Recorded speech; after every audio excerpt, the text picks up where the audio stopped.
Um, okay, we are heading into the middle of the night here in Chennai Storytelling Festival 2021, weekend number 1. And it's 1 a.m. here in Chennai. Bea, what time is it in Ireland? 7:30 in Ireland. 7:30 p.m. Okay, so that's a reasonable time. It's a reasonable time, and, thank you. It's very reasonable in Massachusetts, right? It's like 2:30 in the afternoon. Not bad. Yes, good. Okay, so in the festival, there are 4 sessions, which instead of a 10-minute story or a 15-minute story and a few minutes of discussion, this session will go for an hour. Hopefully. Well, yes, it will. Yeah, if my internet holds up. And mine. Yes. We have a company called ACT, A-C-T, here in Chennai. And we have 2 different lines in our residence here. So I'm using one of them now. The other one just had a difficult time, but hopefully this one will hold up. So anyway, Bea is going to tell the story of Inanna and then lead a discussion about it and you know, how it might apply to our lives. And let's see, I think I'm about to hand over the microphone to Bea. Bea is a very well-known storyteller and educator in Ireland, and it's a great honor that she's here with us. Thank you very much for being here. And I guess I'm going to turn off my mic. And Bea, please introduce yourself properly and the story, and tell us why you love the story and tell the story. I will do that. Now, hold Go on. ahead. What I need to do, I don't know why I'm not, oh, it doesn't matter. Yes, why do I love this story? My name is Bea Salmon Hawke. I'm Bea the storyteller. I live in the southeast of Ireland, and I'm beyond thrilled that I'm tonight in Chennai in India. It's been a long dream of mine to tell stories in India, and there I am. My grandson last week said to me, Nanny Bea, are you going to go to India? And I said, well, yes, I'm going to India to tell stories on Saturday night. And they said, but if you could have gone, would you have gone for real? Like, and I said, I probably would, because I have friends in India and I probably would have come. So next year, you never know, I might turn up for real. The story of Inanna's Descent is the oldest story ever recorded. It happened, it was written on stone slabs in an ancient written language called the cuneiform language. And it was written down about 4,000 years ago by a woman poet whose name was Enheduanna. And she was a very famous poet at the time. How do we know that? Because late in the early 20th century, they discovered how to translate the cuneiforms, and they found out this woman was already writing poetry. And Inanna was the great goddess of Mesopotamia, which is Iraq-Iran area. And the poem is written at the end of a period of history where these people had a main goddess. She's called Inanna in other parts of the world. In other parts of that area, she's called Ishtar, and she then sort of transforms into Aphrodite with the Greeks. So she's a very important goddess at the time, and she's the last matriarchal goddess. And her descent into the underworld has been very much a theme in my life. I not only tell stories, but I also enact stories. I create rituals with stories. And I think the first time I did enact Inanna's Descent, I was probably about 35 years old. So it's a very long time ago. And when this current state of affairs in our world started last March, I immediately thought, oh my God, this is Inanna's Descent all over again. So tonight I thought I would tell you the story, and then I will make a suggestion that once I've told the story as it is, I will tell it again. And if you grab a pen and a paper and you want to play along with me, I will tell it to you as if it was happening to you. And then you can make notes. You'll see what I mean in a minute. If you don't know the story, you can make notes and see whether the story means anything to you. In between the two storytelling sessions, I shall share with you how the story has evolved for me. I find in times of trouble that stories are great teachers, and it brings me so much joy to tell you today the story of something that may or may not have happened 3,000 or 4,000 years ago. It was a beautiful morning.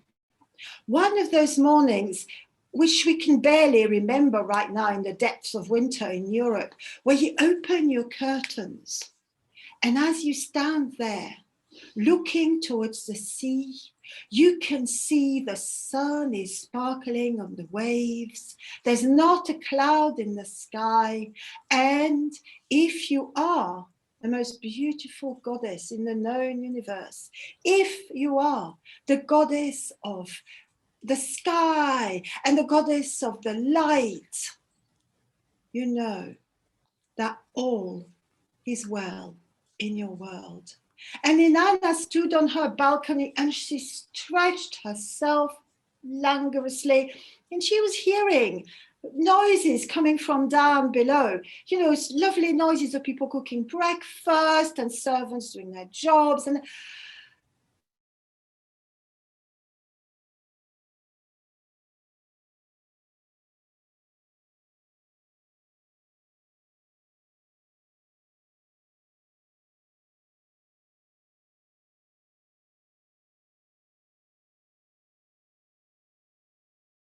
very odd sound. But it went away again. Inanna was baffled, and for one moment, the peace and the calm of the day was broken. But then the noise seemed to fade, and she just carried on with her bath. And she was dried by her servant, and then she slipped her beautiful, very soft and silky undergarments and her gorgeous dress made of silk and embroidered, and then her belt made of gold threads, and then upon her throat she put her lapis lazuli necklace and her bracelets and her rings, and finally upon her feet she put most beautiful golden sandals, and her head was then crowned with her crowns made of stars. And as such, she walked down, all the way down to the dining room for her breakfast. And halfway down, again, the noise. It was so awful, a terrible shrill noise. And it seemed to be coming from below on the ground floor, but then it stopped again, and she carried on walking down to the dining room, and she sat to her breakfast, which was papaya and beautiful fruit and some grilled fish, and it was delicious. But at the end of the meal, as she was wiping her beautiful mouth with a dainty napkin, she again heard it, but this time it was louder. And she thought, I can't cope with this. What is this terrible noise, this screaming? And she said to her servant, she said to Nun Shiba, she said, give me my cloak. I'm going down into the kitchens. Down into the kitchens, my lady? You can't be going down into the kitchens. It's not the place for you. What are you? My lady, I'm so sorry, but no. Don't you even think about saying no to me. said Ishtar, Inanna, who was not in that sort of mood. I'm going to go and investigate. There's somebody in pain. I can feel it in my breast. There's somebody in pain. So she went down to the kitchen. Imagine all the servants running around in a panic because the goddess was there, down there. But there was nothing going on in the kitchen. She inspected all the kitchens. And as she was walking through the kitchens, and then the pantries, and then the cellars, the noise got louder and louder and louder. And it sounded something like, oh, oh, only worse. And then Inanna paused. And she thought, oh no, this is coming from down below. It isn't coming from my kitchens. It's coming from the underworld. Because you see, Inanna's sister, whose name was Irishkagar, Inanna's sister, well, she was the goddess of the underworld. And Inanna had promised herself many, many times over the last few years that she would someday go and visit. But, well, you know how things are. We're all getting busier and busier, aren't we? And she never did. And now her heart sank and she felt terrible because she knew in her heart of heart that Irishkagar was in trouble.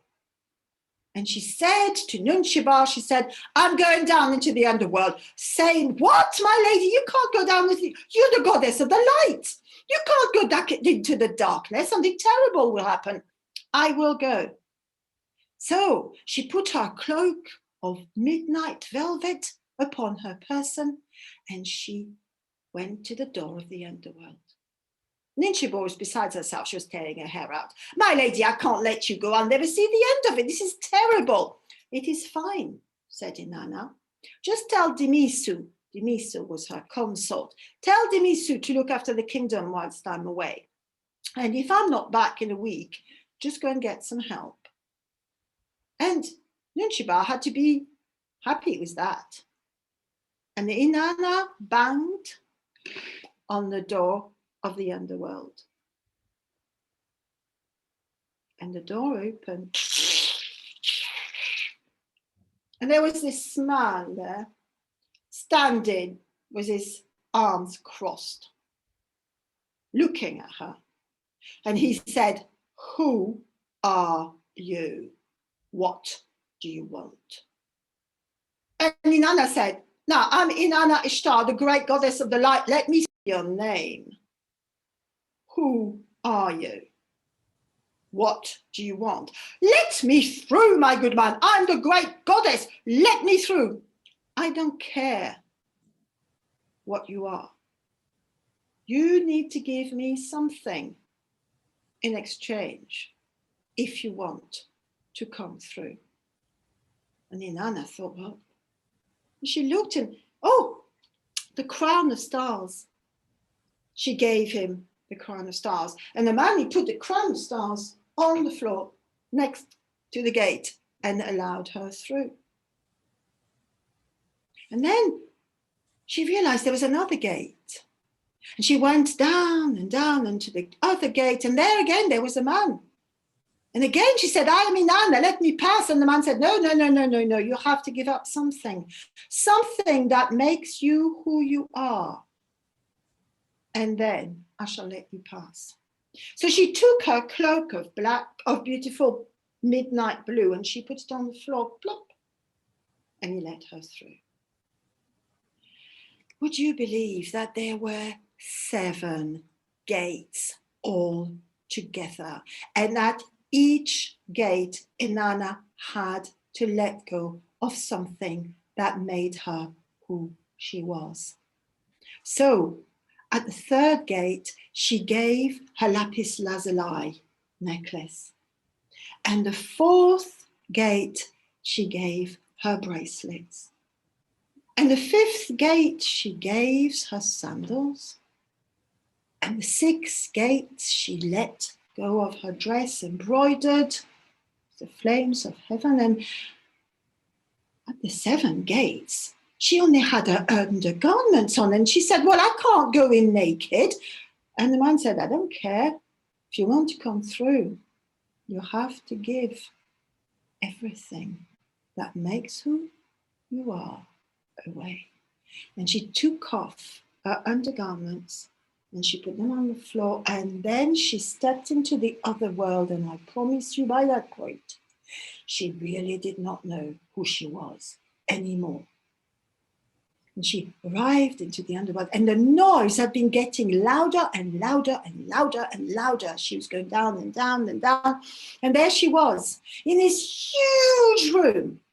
And at the end of that room, her sister, Erishkagar, was screaming. Her hair was matted. There were clumps that had been torn off. She'd raked her face, bloodied with her nails. She was wailing and wailing. And Inanna said, what is wrong? And her sister paused. And she said, who are you? What do you want? Inanna said, I'm your sister and I've come to help. No one can help you. My beloved husband is dead. Do you hear me? Dead. Oh, said Inanna, well, would you like to sit down and talk about it? I'll make you a nice cup of tea, maybe? At which point, Erishkagar, who was wild with grief, grabbed Inanna by the neck, shook her about and broke her neck, and hanged the corpse on the wall on a hook, and went back to her wailing.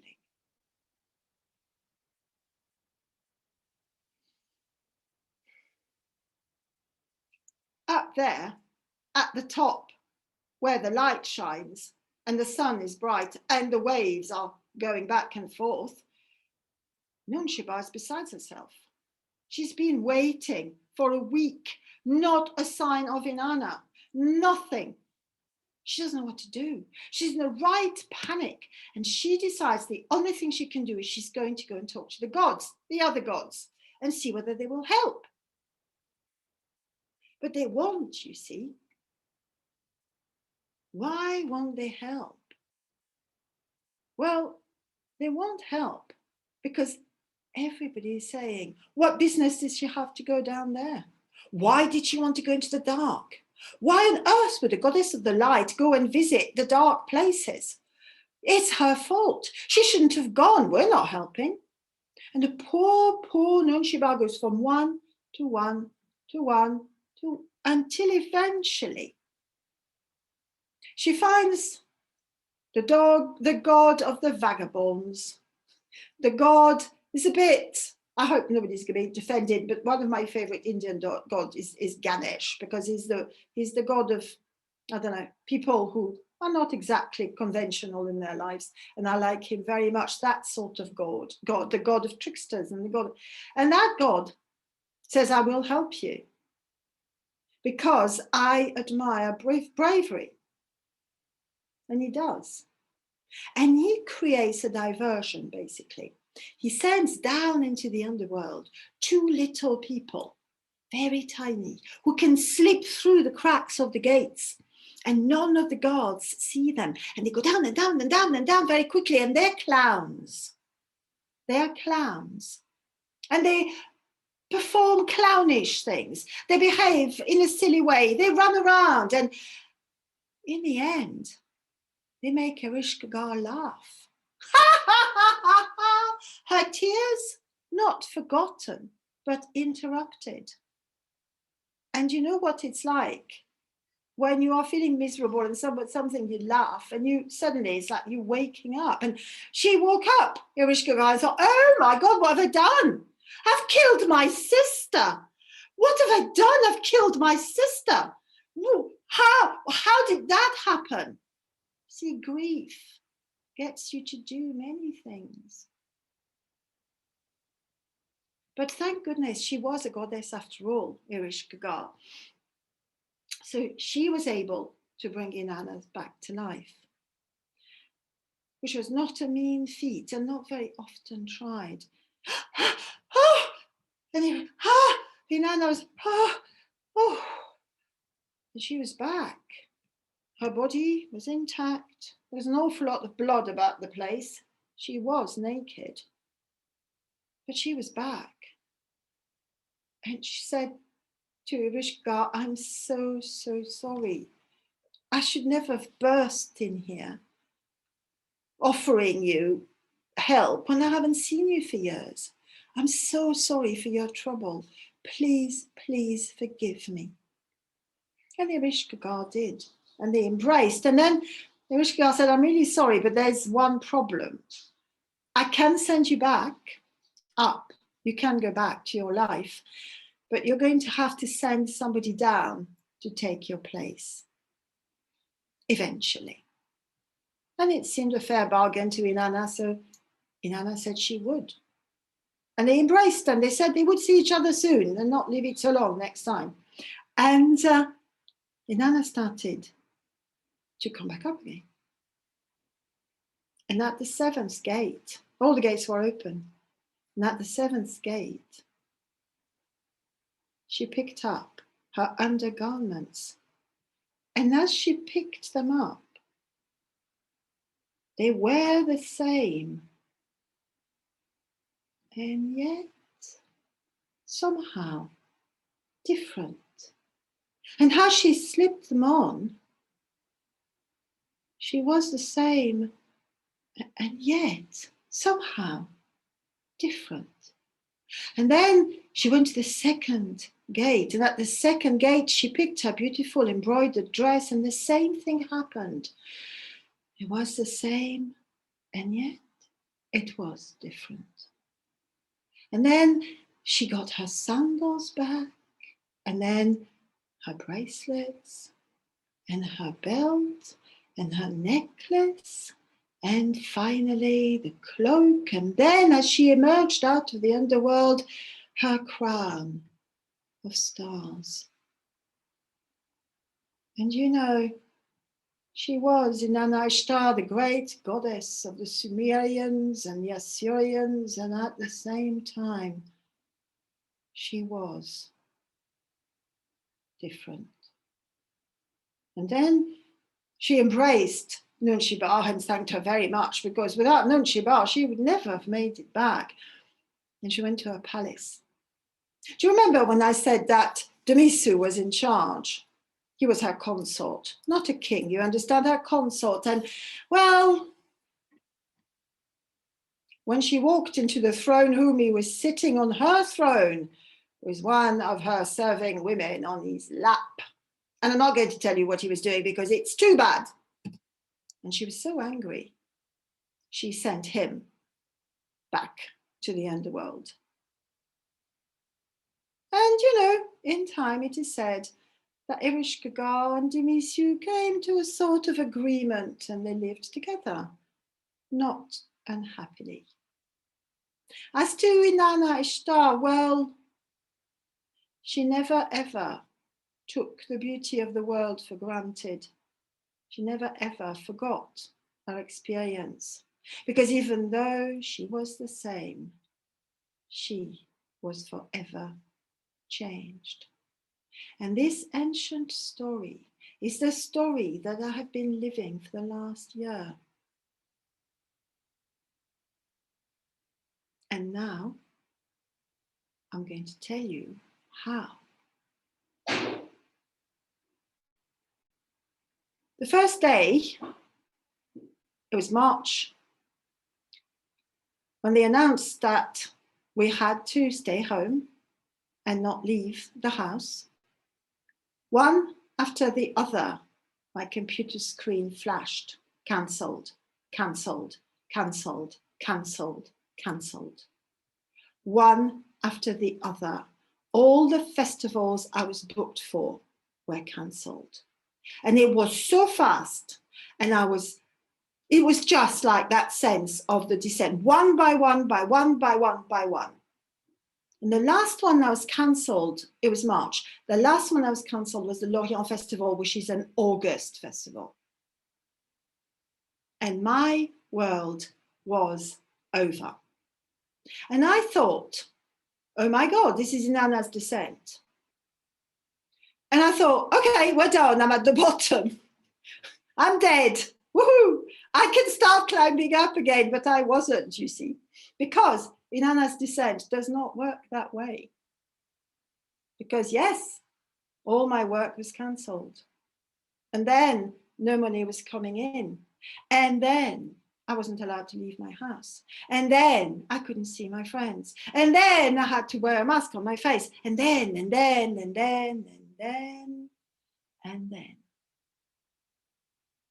And every time I tried to think to myself,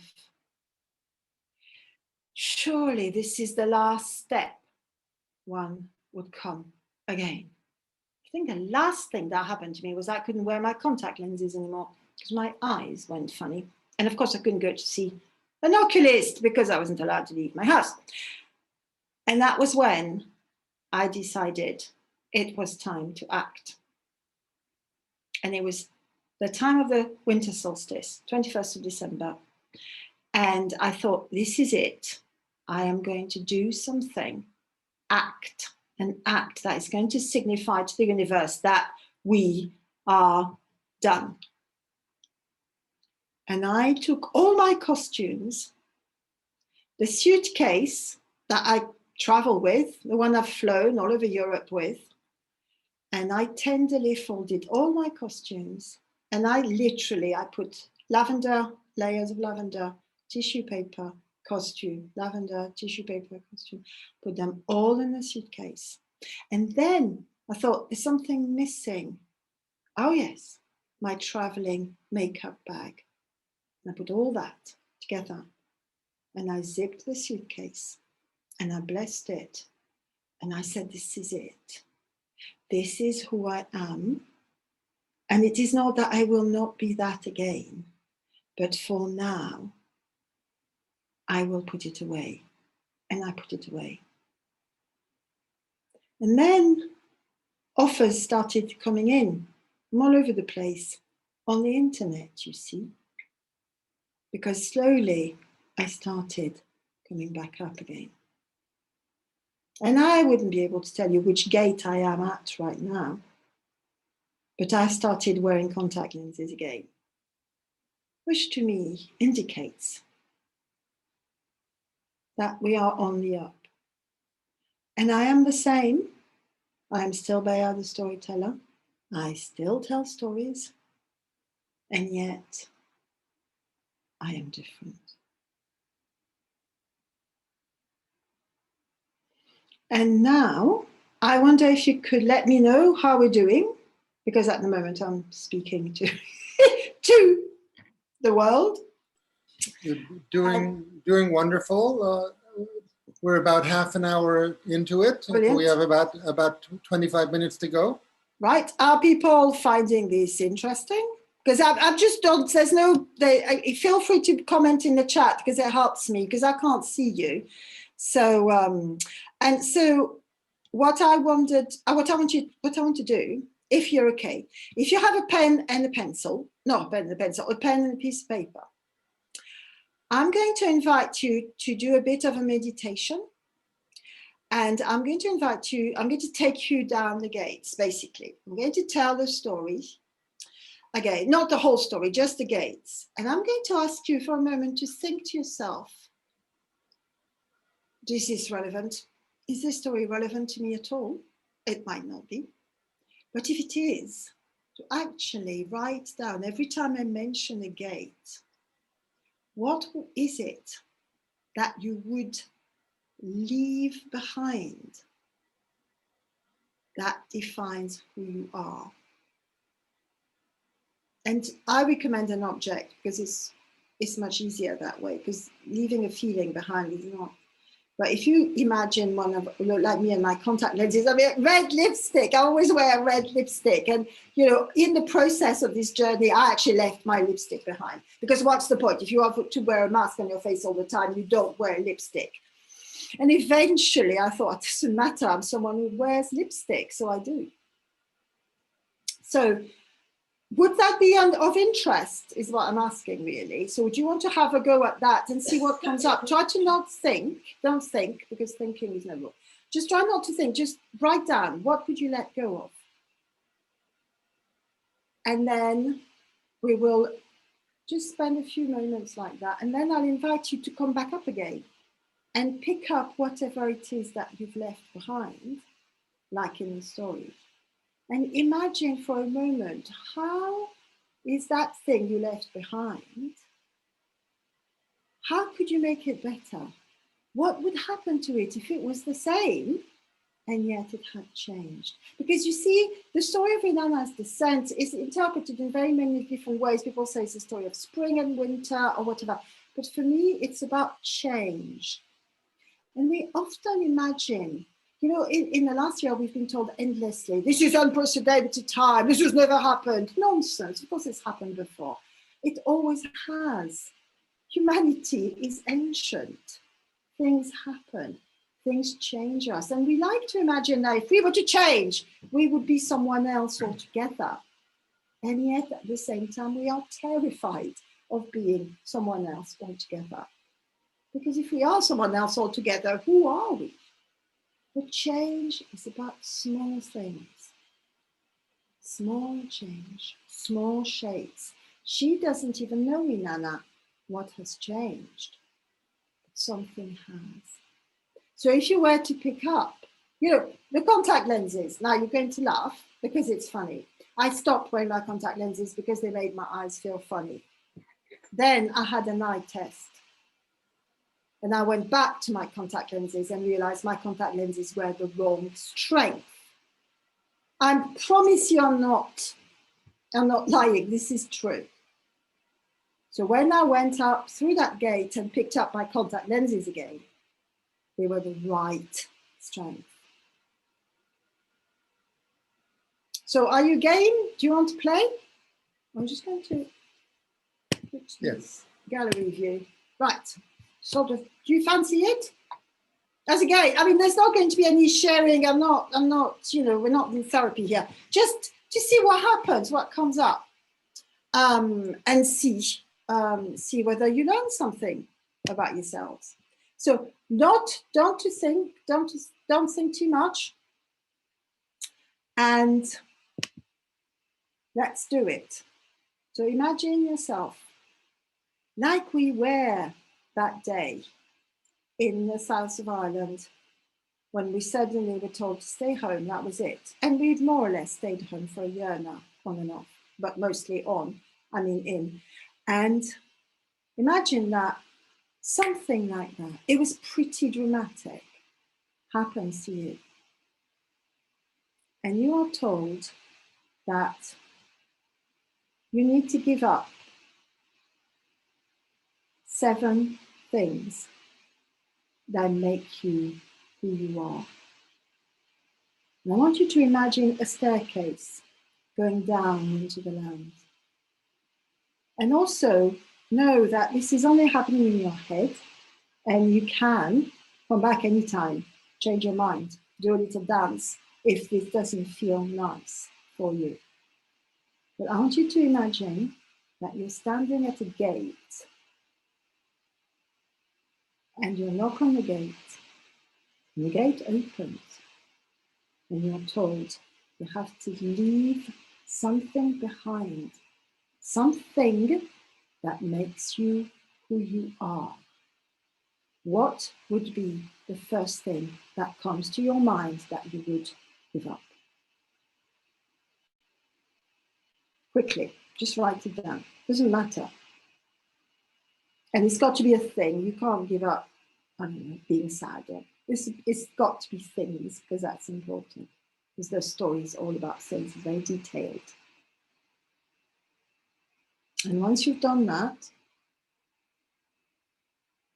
you walk down to the second gate. And you're feeling okay, it's all right. And the second gate opens, and the guard says, you have to give something else up. And what is the second thing that comes to mind that makes you who you are? Like my costumes, like my lipsticks, that simple, like my contact lenses. Simple stuff that means who you are. You know, going to the hairdressers, we've had to give that up as well, because it doesn't happen anymore, they're all closed. I've had to learn to cut my own hair. It's quite fun, actually. And then, third gate.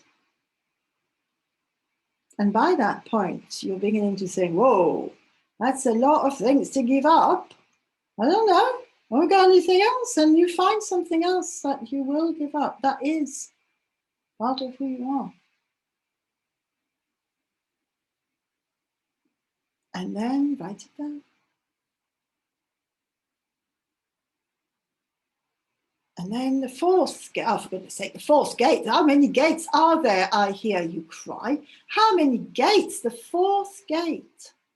Still, they're asking you to give something else up. Can't go to the sea anymore because you're not allowed to drive further than 5 kilometers away or whatever. Can't see your grandchildren, whatever. It's things that you can't. You feel like I can't give this up. And yet you need to go down to see Ereshkigal because you know that's important. You can't give it up. You cannot give up. This is life. This has to be lived. And you get to the fifth gate. And it's quite easy, actually, the fifth gate. You think to yourself, oh, yes, I can think of something, and you write it down.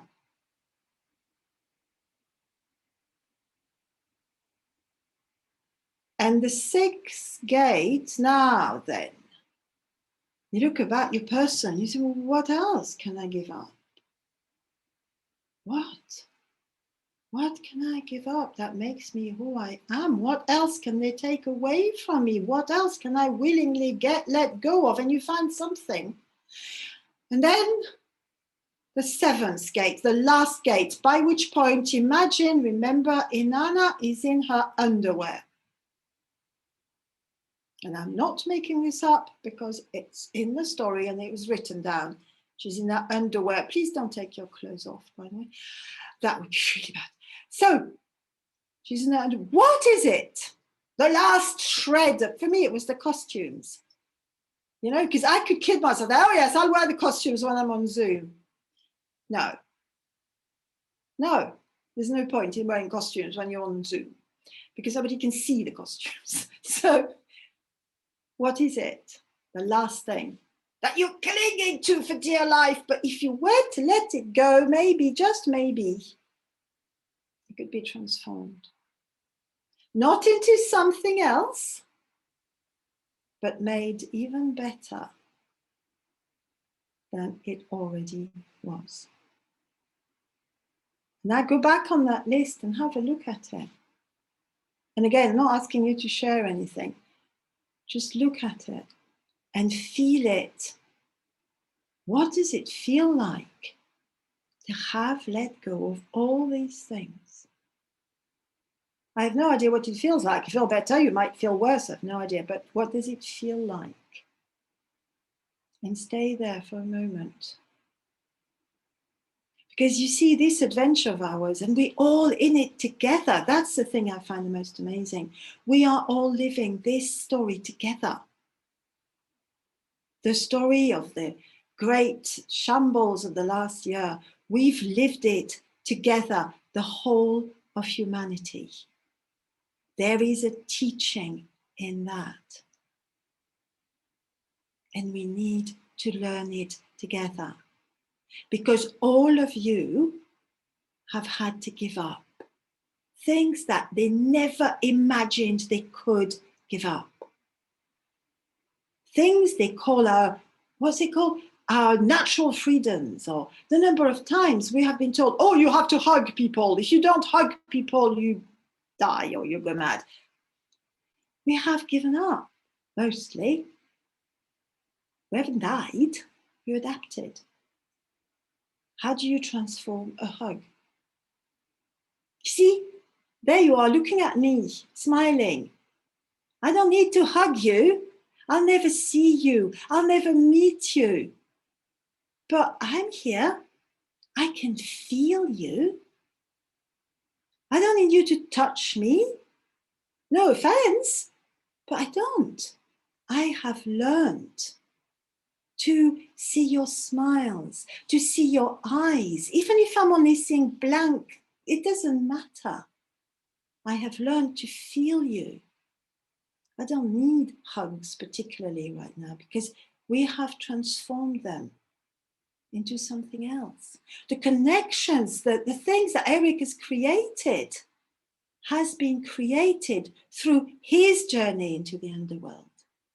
If it hadn't happened, we wouldn't be here tonight. Not in a month of Sunday, we wouldn't even think about it.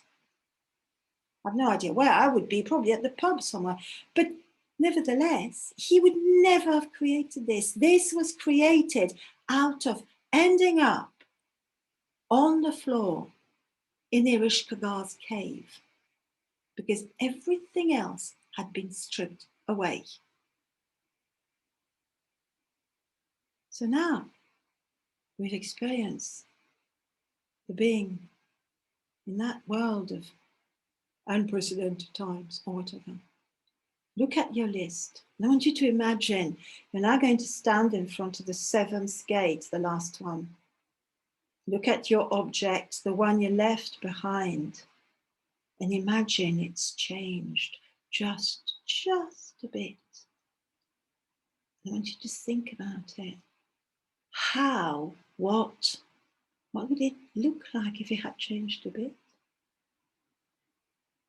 Just think, write it down if it helps, and put it back on again. Sometimes magic works in such a subtle way that you won't even know it's different until in 3 weeks' time you'll suddenly think, oh my God, that's really different. That strange French woman that lives in Ireland, she told that story and it made complete sense now. At the time, I was wondering what she was on about. And then the sixth gate. And it isn't a burden you're picking up. It's a changed object, a changed something. And it feels different, and you feel different. And maybe you didn't find 7 things to give up, which was fine too, whatever. And then the 5th, and then the 4th, 3, 2, 1 for me is the day I will take that suit. I say it makes me want to cry because it's still so painful. It's the day I take this suitcase out of the cupboard and I open it. The day I will do that will be my last gate before I come out again. And it's not now. And tonight they announced that it's not going to happen. Performing arts is not going to reopen until next September at the very earliest. And it was like somebody was stabbing me. So this is not fun. But I know that that will be the last one to come back, is when I open that suitcase and I put a costume on and I step into the night and I go and tell my stories in theatre. So I know what my last gate is, but I have no idea how I will feel when I put that costume back on again. But I know I will. That's not in doubt. So just think, the last thing, what would it be like when you put it on again? Whatever it is. And when you step out of this darkness, the world will have changed. There's no doubt about it. You will be the same. The world will be the same, and yet at the same time, we will all be changed. Because what is happening right now to all of us is an amazing change. And every day we change a bit, because we always do anyway. And then the final problem, which I still haven't got the answer to because I'm not out yet, thank God. Who would I send down to stay with Ereshkigal? Do you remember? Inanna has to send Dimisu down, doesn't she? Because he's misbehaved. And I worked out, who am I going to, what about this, not a who, because which part of me, I'm kind of thinking, well, maybe it's a part of me that I need to send into the underworld to look after the goddess of the underworld, because, you know, we're always keen to look at the bright side of things, and we're constantly encouraged to do so, but actually we have to also acknowledge the difficulties of the world. So I haven't worked it out, so I'm leaving you be here, because I don't have the answer. I mean, I don't have any answers really, I've odd answers, but you know, that's the last piece of the puzzle, is when you've got yourself back together again, although you're going to be different, who are you going to send down to keep company with the goddess of the underworld? And you might not have the answer. This is a work in progress. And you might remember that story. I hope not. You know, in 3 months' time, and say, oh my God, I'm not down yet. I'm still going down, which is what's been happening to me for the whole year, really. I mean, I don't dare to think I'm coming back up. I think I probably am-ish. But, you know, I'm not very far up yet. But it's a kind of, if you look at stories that way, which is what I do, I take stories, old stories, really old stories, and then I think about them in my life and think that they were written for teaching purposes. That's what stories are for. They're not to entertain children. They're there to teach us. This woman wrote down this story 4,000 years ago on a piece of stone. And here we are, all 30 of us, 4,000 years later, thinking, oh yeah, that's really relevant to our lives. Isn't that amazing? It's astonishing, and we are listening to stories. It's interesting, the storytelling has become incredibly successful. I mean, you know, loads, sadly, we don't get paid, but that's life very often. But nevertheless, there's loads and loads of storytelling happening all over the place because people really want stories now. Because the stories tell us that we can survive this. The stories tell us that we can live it. Not survive is not good enough, but live it, embrace it, be with it, learn from it, change through it, and somehow weirdly enjoy life through it. And I hope you found this experience interesting, of living through a myth that is not dead, because myths are never dead. And if you're interested in following my work, I am Bea the Storyteller. And if you want to, I work mostly on Facebook. I do Facebook Lives and such like. My page is called, guess what? Bea the Storyteller. And I do lives and I tell a story every day. Not every day, good God, no, every Monday, where I find something like the one that I'm working on for this Monday is about the weather in February.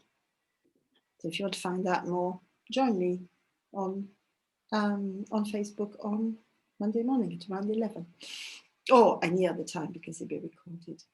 So this is me, Don Eric, and I hope this served. I don't know, what time is it? Woohoo! 10 minutes for chat. If anybody wants to say anything. Anybody? Comments, questions, resonations? A very dramatically told story. Right from the start, you enthralled us, mesmerized us. So I thought it was really nice to hear you. And then bringing us kind of like a fable, reason why we should be thinking with this story. I thought that was well done. Thank you. There is my experience of going down. The last phase is basically letting go of the old us or old me, and then completely. And then there is such a freedom in that, because I think if something pandemic proved was that we live in many stories, under many stories and illusions about who we are and who we're supposed to be and what we're supposed to look like. And every time we come closer to every time we come closer to, I think that's it. That's as much as I can take it. It takes me a step further. And I think this morning was the step further for me, where my husband came out of quarantine after 10 days in the next room, and I could hug him. And there was lots of gratitude in that. So that's the last phase for me, is letting go completely of me. So thank you for sharing that. That's beautiful. Thank you. Hi, Bea. That was beautiful. And I was just enthralled by your telling. I downsized a couple of years ago and I let go of 80% of my stuff, but I'm still hanging on to the regret of letting that go. So I think I need to let go of that regret now. Yes, that's my next challenge. Yeah. Yes. That sounds beautiful. Thank you, Rupa. Thank you.